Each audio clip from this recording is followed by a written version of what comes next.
Hola, buenos días. Soy Pascual Parada de IBS Business School y en esta ocasión vamos a hacer una entrevista a Jorge Valero, director de TINSA Digital.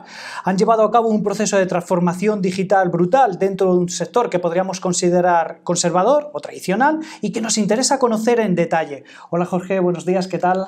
Gracias, Pascual, por haber venido aquí a entrevistarnos. Un placer estar con vosotros. Pues perfecto, gracias a vosotros por conocer estas instalaciones que están magníficas. Y la primera que te quería preguntar, Jorge, cuéntanos algo sobre TINSA para la gente que sea un poco más desconocedora del sector. Claro.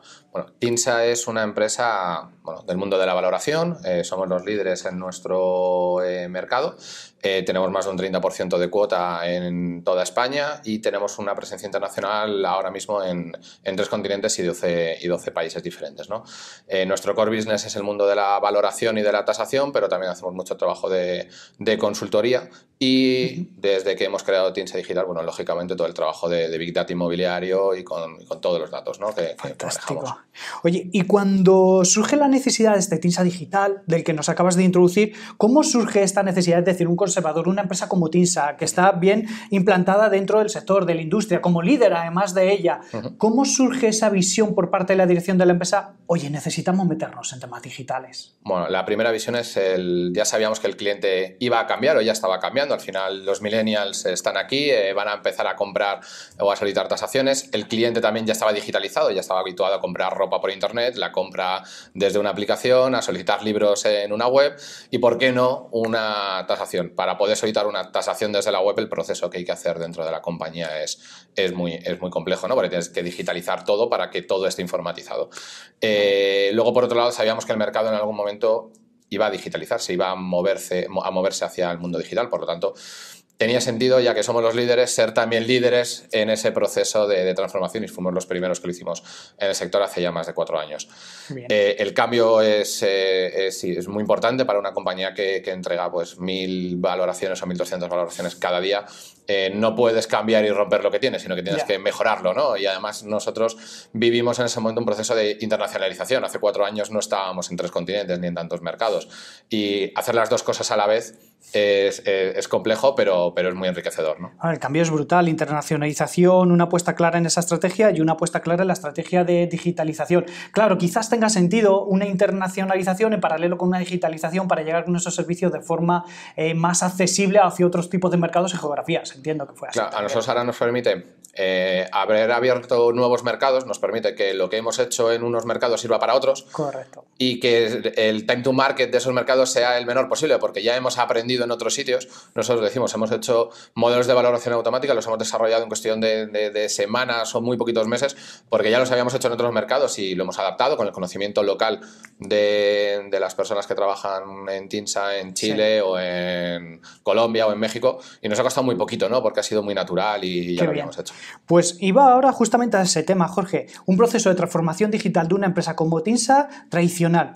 ¿Cómo has organizado esto? Es decir, vale, tienes el mandato, te colocan dentro de la Dirección General de TINSA Digital. ¿Cómo afrontas esa transformación? A nivel de operaciones, de marketing, a nivel de organigrama, de estrategia, ¿por dónde empiezas? Bueno, realmente esto lo bueno es que no ha habido una persona que lo haya iniciado, ¿no? Aquí lo bueno es que ha sido muy natural, ¿no? Desde la dirección, o sea, todos los stakeholders de cada área se han involucrado en este proceso de transformación. Entonces no ha habido una dirección única que dijera cuál era el camino a seguir, sino que sistemas y tecnología, lógicamente, comandan un proceso de transformación digital y nuestro CEO ha sido el que ha puesto mucha fuerza en ello, pero desde el director de operaciones administrativas, operaciones técnicas, designación, atención al cliente, todas las áreas, cada stakeholder ha tenido en cuenta que había que transformarse, lo ha comprendido perfectamente, incluso ha aportado una visión que sin ella no hubiéramos podido hacerlo en tan poco tiempo y lo que nos ha permitido es que no haya fricción. Al final lo más importante de un proceso de transformación es que cambia la cultura de la empresa y ese cambio de cultura afecta a las personas y si las personas no están involucradas desde el principio no se puede llevar a cabo. Si el cambio viene desde las personas, lógicamente es muy natural, es una transición muy ordenada y además enriquece, ¿no? Porque vas viendo cosas que lógicamente se pueden mejorar. O lo que hemos hecho nosotros, hacer las cosas de otra forma, ¿no? Porque, bueno, pues ya nosotros ponemos un ejemplo. Antes se designaba con un papel y un boli y vas cogiendo en un mapa y ahora designa un modelo de inteligencia artificial con Machine Learning. Claro. No se podía digitalizar y automatizar lo que se estaba haciendo antes, había que hacerlo de otra forma. Entonces, bueno, eso te lo da el conocimiento interno del equipo, del cómo poder hacerlo. Claro. te lo dan las propias personas. Fíjate, cuando lo estabas hablando, Jorge, lo estaba apuntando. Cultura, ¿te habrás encontrado rechazo al cambio en algún momento con algún tipo de personas o es algo más natural? Pero es que ha sido muy natural porque somos nosotros mismos los que nos hemos dado cuenta que había que hacerlo. Lógicamente, pues hay personas que no lo ven en una primera fase, Sí. pero cuando empiezan a tocarlo se involucran y casi que son los más activos, ¿no? Pero dicen, ostras, esto sí que tiene sentido, esta nueva aplicación o esta nueva forma de hacer las cosas me está ayudando. No me están quitando el trabajo, sino que me están ayudando a hacer más o a hacerlo mejor o incluso a pensar cómo aportar más valor. Ya no Sí. operar un Excel, sino cuál es la mejor forma de hacerlo, ¿no? Y ese cambio es importante. Además, has dicho una cosa muy importante, que siempre que hacemos algunos temas o estrategias de transformación digital, la gente piensa que lo hacemos para automatizar procesos o ciertos tipos de tareas y que entonces peligra su puesto de trabajo. Pero yo creo que por lo que tú has dicho lo entendemos al revés, sino que les permite hacer mejor el trabajo que ya hacían. Claro, aquí lo que nos permite es... que realmente las personas, un proceso de transformación, una inteligencia, yo como lo digo, una inteligencia artificial realmente está operada por personas, ¿no? Sí. Lo que te permite es ser mucho más ágil. Aquí lo que nos ha permitido digitalizarnos es que las personas se han dedicado a poner un valor añadido en su trabajo, que es todo el conocimiento que tienen. Operar un Excel no requiere una complejidad muy grande, pero sí pensar cómo debería ser la mejor forma de operarlo. Entonces, Entiendo. no ha habido no han peligrado las personas, simplemente hemos cambiado la forma en la que estaban trabajando, ¿no? Fantástico. Y ahora podemos hacer mucho más en menos tiempo. Claro. Pero seguimos haciendo mucho más. Claro, y además mucho más de un valor añadido que aporta valor a la empresa, y porque se pueden automatizar una serie de tareas que no aportaban un valor tan claro como estas reflexiones, como esa analítica, como esa visión de negocio. Pero aporta valor sobre todo para el cliente, es decir, el cliente Claro. es el que ya lo recibe, es el que en la web puede conocer dónde está su tasación, como si fuera un pedido de Amazon, Sí. puede ver cuándo le va a llegar su tasación, si el tasador ha ido, si no ha ido y qué ha pasado. Para poder llegar a ese punto hay que tener todo bastante informatizado, ¿no? Pero es el cliente el que primero recibe, El que recibe ese valor. la ventaja de la digitalización, el que tenga un área de usuario donde gestionar todo. O que cuando llama por teléfono le digamos solamente por saber su número de teléfono, que ya lo tenemos en la llamada, oye, que tu tasación te va a llegar mañana. Eso Correcto. tenerlo en el momento, el cliente le ve un valor brutal y es muy ¿verdad? diferenciador en el mercado. Qué bien. Oye, Jorge, y dentro del sector de esta industria que podríamos llamar PropTech, ¿cuál crees, aunque estáis ahí metidos más o menos un montón de entidades, de sectores, de áreas de negocio como TINSA, que puede estar metido dentro del sector, ¿cuál crees que pueden ser los retos de esta nueva industria que se está tanto anunciando por el tema de medios de comunicación, redes sociales y demás? Bueno, PropTech en el fondo son empresas digitales que vienen a hacer cosas pues, de otra forma a un mercado que es muy tradicional. Yo muchas veces pongo el ejemplo de inmobiliarias. La inmobiliaria Sí. habitual de a pie de calle, oye, ¿por qué no tenerla online? Es parecido a lo Claro. que hemos hecho nosotros, ¿no? La tasación a pie de calle la seguimos teniendo, pero ahora puedes solicitarla online, ¿no? Nosotros nos dimos cuenta que el cliente quería pedirlo online, no quería llamar por teléfono, quería mandar un correo, ¿no? Claro. Con las inmobiliarias online, que son un caso bastante bueno de PropTech, está pasando lo mismo.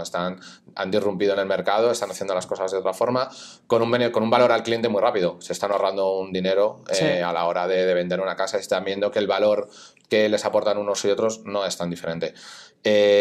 Por otro lado, todo lo que son nuevas tecnologías de cara a comercialización de viviendas, realidad virtual o incluso realidad aumentada, o todo lo que es tecnología para la construcción, todo eso ya está cambiando. Ya está cambiando, ¿verdad? Ya nos decían hace poco a algún compañero que ya nadie va a la caseta sin esperar ver en 3D su casa, ¿no? Cuando Bueno, antes claro. esto era súper difícil. Oye, ¿y hay oportunidades para las startups, para los emprendedores dentro de este Sí. sector de las PropTech? Siempre hay oportunidades, Claro. siempre hay nuevos nichos a los que atacar y siempre hay formas nuevas de hacer lo que se está haciendo ahora, incluso de necesidades que ahora mismo un cliente puede no tener cubiertas, seguro que se pueden cubrir. Fantástico. Y por último, Jorge, en cuanto a tecnología, ¿qué tecnologías estáis utilizando vosotros mayoritariamente dentro de TINSA Digital? Nosotros estamos usando varias. La primera y la más frecuente es Big Data, aunque a nosotros nos gusta llamarlo Smart Data, porque en el fondo nuestro dato es muy numeroso, porque de esas 1.200 valoraciones cada día recogemos 8.000 campos de información. Entonces, en el fondo son millones y millones de datos nuevos cada día. Pero decimos que es Smart Data porque está comprobado. Es un dato que no viene de fuentes que no han sido comprobadas, sino que es un dato que un experto que no ha intervenido ni en el proceso de compra ni venta del inmueble, me da igual que sea vivienda o un hotel o lo que fuera, TINSA valora prácticamente todo tipo de activos, lo ha comprobado, ha hecho un estudio de mercado y toda esa información nos viene a nosotros muy limpia. Entonces aporta un valor al negocio muchísimo mayor que el propio Big Data inmobiliario, que no deja de ser tener un montón de datos en un montón de sitios, ¿no? Eso es lo que nosotros realmente hacemos, pero luego para poder sacarle partido usamos sobre todo técnicas de Machine Learning o de inteligencia artificial, y la rama del Machine Learning, que nos permite ser mucho más rápidos a la hora de elegir, por ejemplo, qué algoritmo es el más cómodo usar. Nosotros usamos una plataforma que nos permite en cuestión de horas elegir cuál es el mejor algoritmo para tomar una decisión. Eso hasta hace muy poquito tiempo nos podía llevar semanas o meses, ¿no? Claro. Ahora estamos hablando de horas. Aplicamos inteligencia artificial, por ejemplo, a la hora de atender a un cliente. Tinsa, ya no Tinsa Digital, sino que Tinsa, en ese proceso de transformación, determinó que había áreas de mejora, como era la atención al cliente, donde en lugar de tener la típica centralita del 1, 2, 3, pulsa aquí para llamar, sí, o pulsa aquí para ir a un departamento, ya lo hacemos todo con voz. Claro. Ya estamos habituados a Amazon, a los Amazon Echo, a los Google Home, y por qué no también en Tinsa, que cuando vayas a hablar directamente un sistema de inteligencia artificial reconozca lo que estás diciendo y te pase directamente al gestor, que te va a resolver sin pulsar una sin tecla, filtros anteriores. Y sobre todo con la garantía de que la persona que te va a atender el teléfono es muy probable que te vaya a responder y te vaya a resolver la cuestión por la cual nos haya llamado, ¿no? Entonces, hay una estrategia de data strategy brutal, es decir, desde la captura del dato hasta el almacenamiento del dato, hasta el procesamiento del dato con estas áreas de inteligencia artificial. Y te iba a preguntar sobre las fuentes. ¿Utilicéis fuentes internas propias de Tinsa, pero también fuentes externas? Nuestro core es nuestro propio dato, es el que nadie puede tener, nadie en el mercado puede tener tanto dato comprobado como tenemos nosotros. No existe por la cuota que tenemos y por la representatividad que tenemos en toda España, porque no solamente es a nivel Madrid o a las grandes ciudades, sino que es a nivel España y en otros mercados, además es a nivel internacional, ¿no? Pero luego, lógicamente, nosotros tenemos acuerdos con otras bases de datos, con otras fuentes de información, que nos permite también realizar otro tipo de insights residenciales. Me estabas preguntando por la inteligencia artificial. Nosotros aplicamos la inteligencia artificial en la valoración automática. Es decir, hemos desarrollado un modelo de valoración automática que usa solo datos de tasaciones y además inteligencia artificial. Eso nos permite abrir un nuevo campo, ¿no?, a explorar, porque nos permite en segundos valorar miles y miles de inmuebles con una precisión muy alta, algo que sería impensable, ¿no?, en el mercado. Y aquí te puedo hacer la pregunta, ¿lo estáis haciendo con algoritmos más tradicionales dentro de la inteligencia artificial tipo Machine Learning o también utilizáis redes neuronales profundas? Es decir, estamos analizándolo, porque aquí lo que importa siempre es ofrecer al cliente confianza. Y hay que estar muy seguros de qué algoritmo usar, ¿no? Porque una mala decisión cuando vas a valorar 300.000 inmuebles de un cliente puede conllevar una decisión muy mala, ¿no? Entonces nosotros estamos usando ahora algoritmos de inteligencia artificial suave, pero estamos ya explorando inteligencia artificial un poco más compleja, pero hay que hacerlo con cautela. Entiendo. Porque al final el que va a tomar una decisión es nuestro cliente y tiene que estar confiado en que lo que le vayamos a dar es lo mejor que va a encontrar en el mercado. Así tiene que ser y no podría ser de otra forma, Jorge. Y por la última pregunta que te quería lanzar, ¿cómo ves tú la evolución de estos algoritmos de inteligencia artificial junto con el Deep Learning, la potencia y la evolución que nos pueden ofrecer, ya no dentro del sector PropTech, sino a nivel general como sociedad? ¿Por dónde ves tú que puede venir la evolución? Es decir, ¿esto ha llegado para quedarse? ¿Queda muchísimo camino para recorrer? ¿Estamos al inicio? ¿Estamos en una etapa ya madura? Ha llegado para quedarse. Estamos al inicio y hay que madurarlo, para responder muy rápidamente. O sea, las tres cosas. Pero solamente este pequeño arranque nos está abriendo una cantidad de posibilidades brutales, ¿no? Antes que eran inimaginables por el mercado. La inteligencia artificial lo que va a hacer es complementar todo lo que ya estamos haciendo. Es muy complicado que sustituya a la inteligencia humana. Detrás de la inteligencia artificial hay personas que son las que realmente deciden qué algoritmo usar o qué combinaciones de algoritmos usar, y a corto o medio plazo no parece que eso vaya a cambiar. Lógicamente se abren caminos inexplorados, claro, y eso es maravilloso, yo creo que para todos, ¿no? Fantástico, Jorge. Mil gracias por tu tiempo, por abrirnos las puertas de Tinsa, por estas magníficas instalaciones, y esperamos verte pronto de nuevo por el GBS Business School. Gracias a vosotros por la invitación.